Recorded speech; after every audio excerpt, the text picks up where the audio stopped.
Bonjour, on continue aujourd'hui avec le numéro 57. Pour que ce service soit bien fait et même avec art, il est d'une importance fondamentale que le prêtre ait tout d'abord une conscience aiguë d'être par la miséricorde de Dieu une présence particulière du Seigneur ressuscité. Le ministre ordonné est lui-même l'un des modes de présence du Seigneur qui rendent l'assemblée chrétienne unique, différente de toute autre assemblée.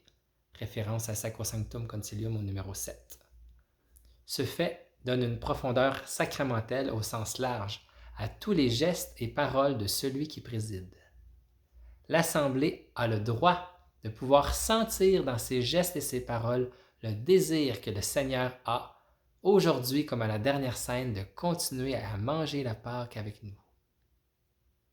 C'est donc le Seigneur ressuscité qui est le protagoniste et certainement pas nos immaturités qui cherchent, en assumant un rôle et une attitude, une présentabilité qu'elles ne peuvent avoir.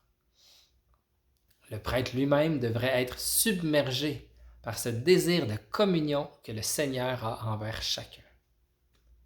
C'est comme s'il était placé au milieu entre le cœur brûlant de l'amour de Jésus et le cœur de chaque croyant, objet de son amour. Présider l'Eucharistie, c'est être plongé dans la fournaise de l'amour de Dieu. Lorsqu'il nous sera donné de comprendre cette réalité, ou même simplement d'en avoir l'intuition, nous n'aurons certainement plus besoin d'un directoire qui nous imposerait le comportement adéquat. Si nous en avons besoin, c'est à cause de la dureté de notre cœur. La norme la plus élevée et donc la plus exigeante est la réalité même de la célébration eucharistique, qui sélectionne les mots, les gestes, les sentiments qui nous feront comprendre si notre usage de ceux-ci est ou non à la hauteur de la réalité qu'ils servent. Il est évident que cela ne s'improvise pas, c'est un art. Cela demande de la part du prêtre de l'application, un entretien assidu du feu de l'amour du Seigneur qu'il est venu allumer sur la terre. Référence à Luc 12, 49. C'est un magnifique numéro, c'est tellement beau.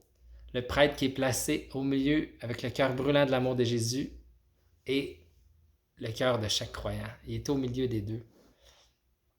Présider l'Eucharistie, c'est être plongé dans la fournaise de l'amour de Dieu.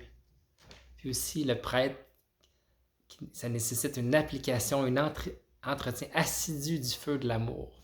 Les prêtres, c'est pas juste des fonctionnaires qui célèbrent des sacrements, mais il faut qu'ils entretiennent ce feu-là, il faut qu'ils soient des amoureux de Jésus.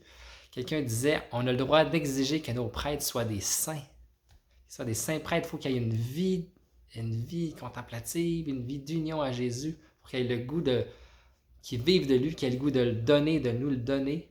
Mais si on dit qu'on peut exiger d'eux qu'ils soient des saints, quelqu'un d'autre disait aussi, on a souvent les prêtres qu'on mérite. Alors, nous aussi, si on l'exige d'eux, on a aussi à chercher à nous-mêmes être des saints, des saintes, cultiver cette relation d'amour avec Jésus. Alors, émerveillons-nous de ce qu'est le prêtre, c'est tellement grand, cette fournaise de l'amour de Dieu. Plongeons dans cette fournaise, dans cet amour, pour en être transformés, en être transfigurés. À demain.